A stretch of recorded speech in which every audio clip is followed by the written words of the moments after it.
আসসালামু আলাইকুম। Hello everyone, আশা করি প্রত্যেকেই ভালো আছেন। ঢাকা বিশ্ববিদ্যালয় মুসলিম সলিমুল্লাহ হলে আমরা ঘুরতে গিয়েছিলাম। তো মুসলিম সলিমুল্লাহ হলের ভিতরের পরিবেশটা আসলে অনেক সুন্দর, খুব সুন্দর বাগান এবং হলের এক একটা সাইট এত সুন্দর করে সাজানো হয়েছে, আসলে অনেক দেখার মতো, অনেক সুন্দর।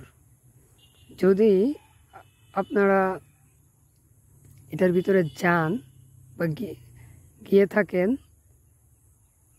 যারা গিয়েছেন এটার ভিতরে তারা তো দেখে আসছেন এটার কি সৌন্দর্য, এবং যারা যাননি তারা যদি এটার ভিতরে যান তাহলে মোগল আমলের একটা স্থাপত্যের একটা সৌন্দর্য এটার ভিতরে আসলে পাওয়া যাবে।